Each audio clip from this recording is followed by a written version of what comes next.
Ayyappa homeo clinic సమర్పించు దుమ్దాం ముచ్చట. ఇయాల్టి మన దుమ్దాం ముచ్చటలా మస్తుగానం ముచ్చట్లు పట్టుకొని వచ్చిన. ఆలస్యం చేయకుండా చెప్పుకుందాం పారి. కాంగ్రెస్ అంటేనే కరువు తెచ్చేది కాంగ్రెస్. ఈ మాట ఎప్పటి సందో ఉన్నదే కదా. ఎప్పటి సందో ఉన్న సంప్రదాయాన్ని ఎందుకు లేకుండా చేయాలని రేవంత్ సార్ అనుకున్నట్టున్నది. ఇంకేమున్నది, కాంగ్రెస్ వచ్చింది మళ్ళా కరువు తెచ్చింది. ఇగో గిట్లనే అంటుర్రు. ఇప్పుడు ఎండాకాలం తలుసుకుంటుంటేనే మన రైతులకు కంటి మీద నిద్ర లేకుండా అవుతుందట సారు వారి పుణ్యాన. ఆగో తెలంగాణ వచ్చినాక 10 ఏళ్లు మన రైతులు రాజు లేకుండే, నీళ్ల కరువు లేకుండే, పంట పెట్టుబడి రంది లేకుండే, మద్దతు ధర మీద పర్షాన్ లేకుండే, ఎరువుల కోసం తిప్పల లేకుండే. తెలంగాణ రైతును చూసి దేశమే పర్షాన్ అయ్యేది. కానీ ఎవరికను పుట్టిందో గాని 2 ఏళ్ల సంది మన రైతులది అరిగోస అంటే అరిగోస. చూస్తూనే ఉన్నాం కదా ఎంత తిప్పలైతుందో. కేసీఆర్ సార్ పాలనలా పంటలు ఎట్లుండే, ఇప్పుడు ఎట్లయిందో. ఇప్పుడు మళ్ళా మన రాష్ట్రానికి కరువు వచ్చింది. తెలంగాణ రానప్పుడు ఎంత తండ్లాడినమో ఇప్పుడు మళ్ళా ఆ రోజులు వాటికొచ్చిర్రు. ఇది కాంగ్రెస్ తెచ్చిన కరువే అని రైతులే అంటుర్రు.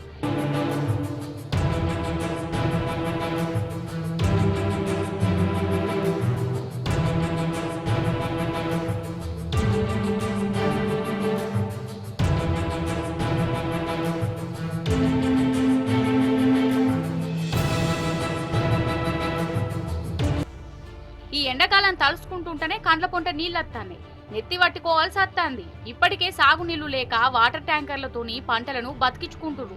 ఎంత అవస్థ చూడు.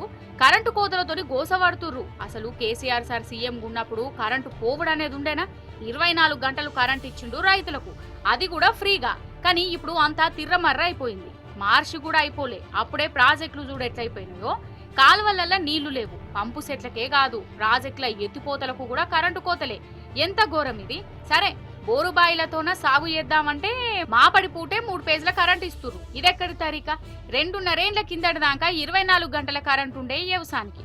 కానీ ఇప్పుడు రేవంత్ సార్ పాలనలా 10 గంటలే ఇస్తామని కరెంట్ ఆఫీసర్లు చెప్తురు.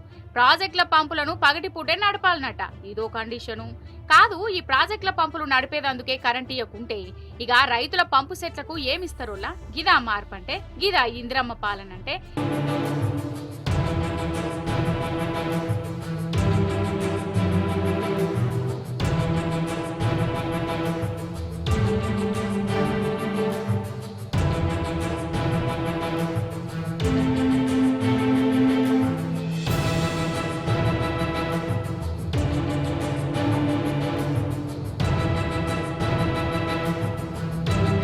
ఇది ముమ్మాటికి షెయిపాటి తెచ్చిన కరువే.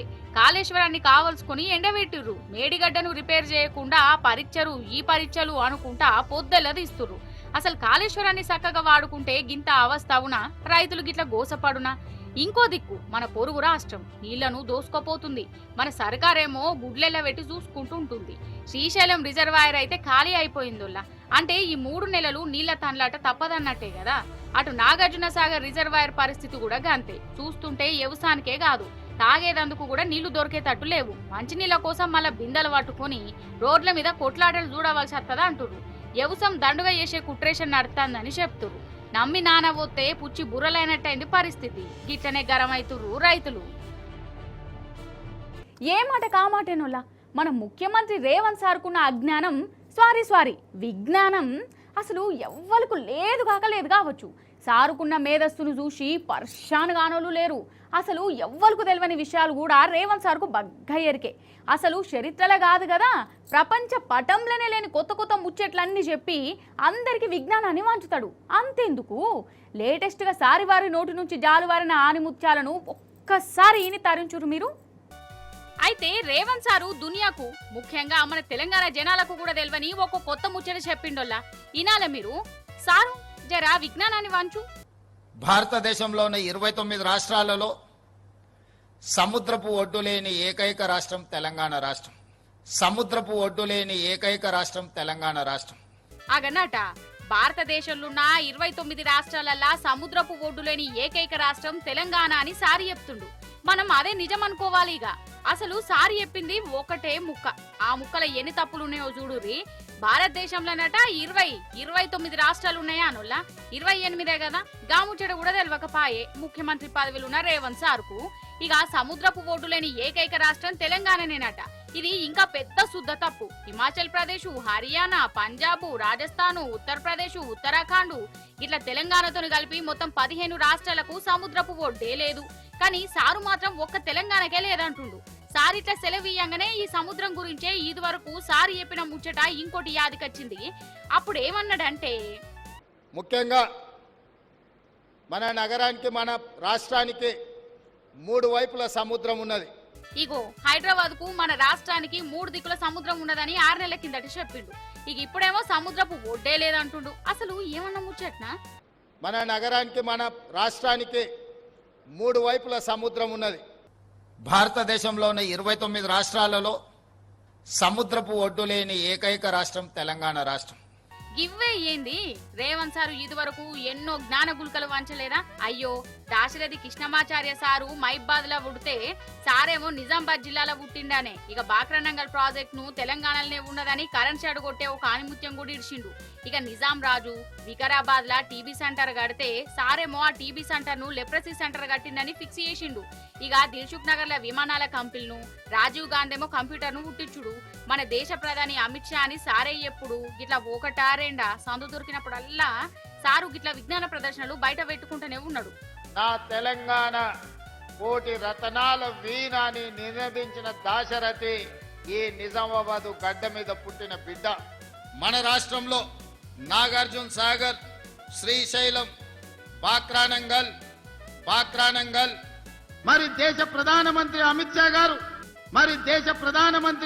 గారు కాదు, సారు మాటలు ఎవరైనా బడి పిల్లగాన్లో లేకుంటే కొలువులకు ప్రిపేర్ అయ్యేటోళ్ళు ఇంటే ముఖ్యమంత్రి చెప్పిందే కరెక్ట్ అని వాళ్ళు ఫిక్స్ అయిపోయి పరీక్షల గవే జవాబులు రాయాలి అని అనుకుంటే ఎట్లనోళ్ళ కథకున్న పడెత్తు. అసలు ఈ దొంగలకు బుద్ధి జ్ఞానం ఏం ఉండనే కావచ్చు. గవన్నీ ఉంటే వాళ్ళు ఎందుకు దొంగలు అవుతారు గాని కదా? కాదు, మంది కొంపల ముంచి ఏం బాగుపడతారోళ్ళ? దొంగ సొమ్ము తింటే ఏమన్నా బరకతుంటదా కథ గాని?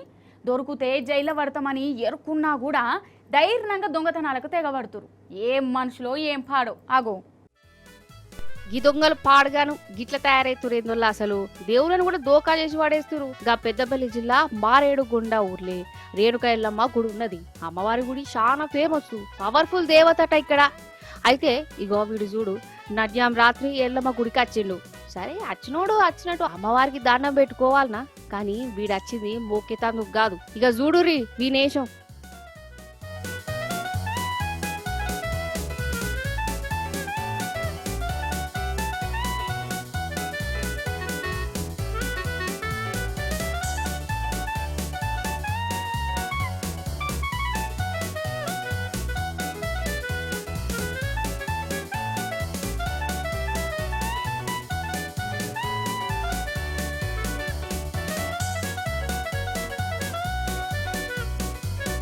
చూసినవా?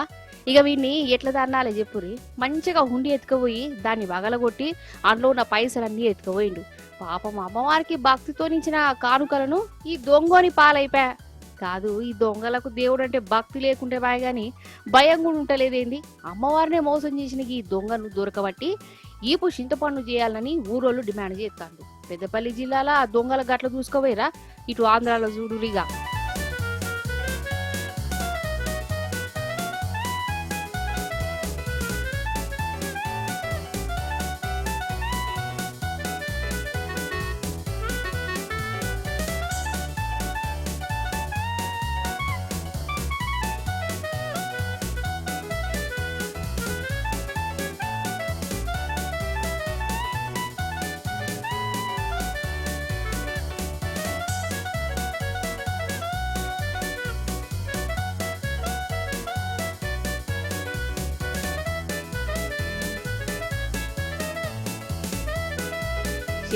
షెడ్డింగ్ ఆగట వీళ్ళు షెడ్డీలు వేసుకొని దొంగతనాలు చేసుడు వీళ్ళ స్పెషాలిటీ. తిరుపతిలో తిరుగుతురు, ఒక ఇంట్లోకి వచ్చి ఇగో గిట్ల కళాపోషణ చూయించారు. అటెంక గాయమైపోయారు. వీళ్ళ లలిత కళలన్నీ సీసీటీవీలో పడ్డాయి. వీళ్ళను దొరకబట్టే పని పెట్టుకున్నారు పోలీసోళ్ళు. ఇగో గిట్ల మోపారు దొంగలు.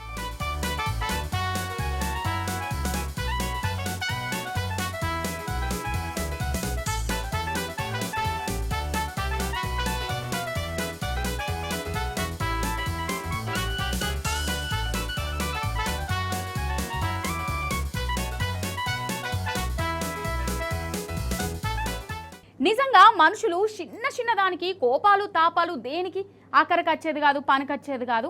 పనికి వాళ్ళ కోపం ఉత్తగానే వస్తుంది. జరసేపు అయినాక బాధపడేం లాభం. అందుకే కోపం వచ్చినప్పుడు 1-2 సార్లు ఆలోచించి మంచేది చెడేది అని తెలుసుకోవాలి. లేకపోతే ఎట్లయితుందో ఒక్కసారి జైపూర్ రారి చూపిస్తా. జైపూర్లా ఈ అక్క స్కూటీ మీద పోతుందట. అనుకోకుండా వెనకకెళ్ళి బుల్లెట్ బండి వచ్చి తాకిందట. లేదు తప్పైంది, ఇట్లా తాకినందుకు ఏం అనుకోకుండ్రి, కావాలంటే నేను బండికేమన్నా అయితే చేపిస్తా, తప్పంతా నాదే, గట్ల ఏం అనుకోకుండ్రని ఎంత చెప్పినా ఇంటలేదు. నువ్వు నా బండిని గుద్దుతావా, నీ సంగతి చెప్తా అనుకుంటా ఈ అక్క కోపంతో ఆ బండిని గిట్ల వేసింది.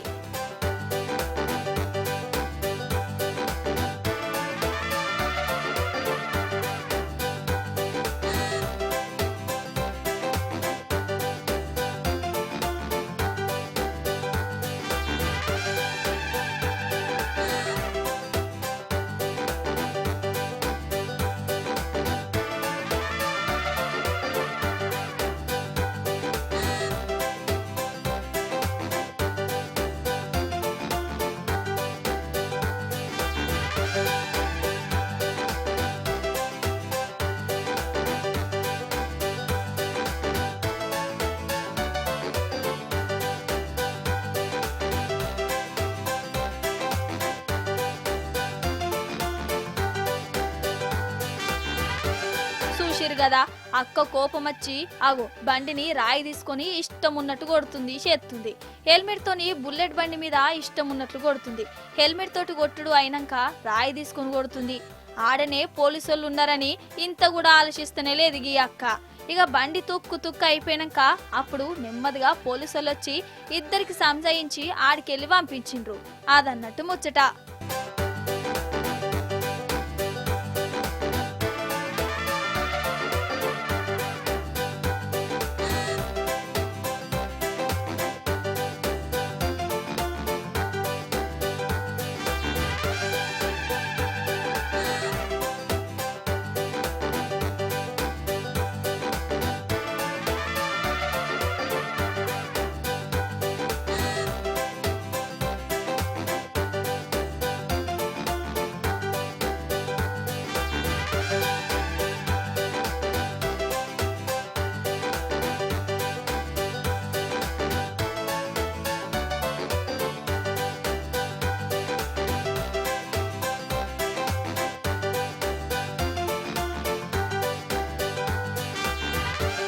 ఇవి ఆల్టీ దుమ్దాం ముచ్చట్లు. మళ్ళీ చేపిస్తుట్లా ఇంకెన్ని ముచ్చట్లు పట్టుకొని వస్తా. అప్పటిదాకా చూస్తూనే ఉండే టీ న్యూస్.